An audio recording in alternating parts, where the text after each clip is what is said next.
আসসালামু আলাইকুম।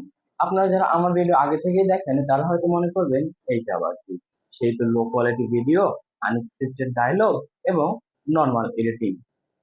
তো তাদেরকে বলছি, আজকের ভিডিওর চিন্তা ভাবনা আমি অনেক আগে থেকেই করে রেখেছিলাম এবং আমি চেষ্টা করেছি আমার ভিডিও কোয়ালিটি যথেষ্ট ইমপ্রুভ করা। এবং এডিটিং এডিটিং আমি আমার সর্বোচ্চটা দিয়ে চেষ্টা করে থাকি।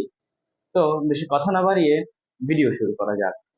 তো আজকের ভিডিওর বিষয় হলো the education trap of Bangladesh. আপনি কি একবারও চিন্তা করে দেখেছেন যে বাংলাদেশি কোনো কোম্পানি ওয়ার্ল্ড ওয়াইড বা বিশ্বব্যাপী বিস্তৃত নয় কেন? এর কারণ আপনি কি বলবেন? জনসংখ্যা। জনসংখ্যা তো এই সমস্যার সমাধান হওয়ার কথা ছিল, কিন্তু সেটাই কি সমস্যা রূপে আমাদের কাছে এসে ধরা দিল? মোটেই না। আপনি খেয়াল করে দেখবেন যে যে কোম্পানি ওয়ার্ল্ড ওয়াইড বা বিশ্বব্যাপী সাড়া ফেলেছে, সেই কোম্পানি কিন্তু প্রথমে নিজ দেশে সবচেয়ে বেশি ব্যাপক জনপ্রিয়তা পেয়েছিল। আপনি খেয়াল করে দেখবেন স্যামসাং কোম্পানি সাউথ কোরিয়াতেই কিন্তু সবচেয়ে বেশি জনপ্রিয়তা পাওয়ার পরেই বিশ্বব্যাপী জনপ্রিয়তা পেয়েছে। একই সাথে জাপানের মতো দেশে একটি কোম্পানি টয়োটা, সেই কোম্পানিও কিন্তু প্রথমে জাপানে জনপ্রিয়তা পাওয়ার পরেই সারা বিশ্বব্যাপী জনপ্রিয় হয়েছে। তো জনসংখ্যা কোনো সমস্যা নয়। ও আচ্ছা, বাদ দিন, সেটা আজকের বিষয় না। আজকের বিষয় হলো দ্য এডুকেশন ট্র্যাপ। আজকের আলোচনার বিষয় কিছুটা এরকম। মনে করেন ইউরোপে কোনো একটা দেশে আপনাকে ছবি আঁকানো শিখাবে।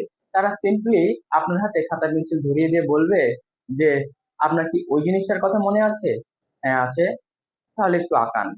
আপনার অঙ্কনের উপর ভিত্তি করে তারা কিন্তু আপনার স্কিলস সম্পর্কে ধারণা পাবে। কিন্তু বাংলাদেশে দেখেন, বাংলাদেশে মনে করেন আপনাকে ছবি আঁকানো শেখাবে। তারা আপনাকে ছবি আঁকানো শেখানো বাদ দিয়ে প্রথমেই বলবে যে ছবি জিনিসটা কি, ছবি জিনিসটা কে আবিষ্কার করেছিল, সর্বপ্রথম তার ছবিতে রং পেন্সিল কে ব্যবহার করেছিল, মোনালিসা কেন পৃথিবীর সবচেয়ে রহস্যজনক ছবি, লিওনার্দো দা ভিঞ্চির জীবনী এবং পাবলো পিকাসোর জীবনী ইত্যাদি আপনার মাথার মধ্যে ঢুকিয়ে দিবে। তাহলে আপনি একবার প্রেক্ষাপটটা চিন্তা করে দেখেন যে আপনি কিন্তু মূল যে কার্যক্রম, ছবি আঁকানো শিখতে এসেছিলেন, কিন্তু এটা না করা আপনাকে কি করানো হচ্ছে?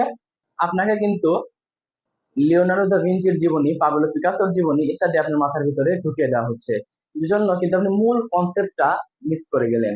তো আপনাদের কাছে আমার একটাই প্রশ্ন, যে নতুন শিক্ষা কারিকুলাম মাথায় ঢুকিয়ে নিয়ে আমরা মূল জিনিসটা, যে মূল যে কনসেপ্টটা, সেটা ভুলে যাচ্ছি না তো?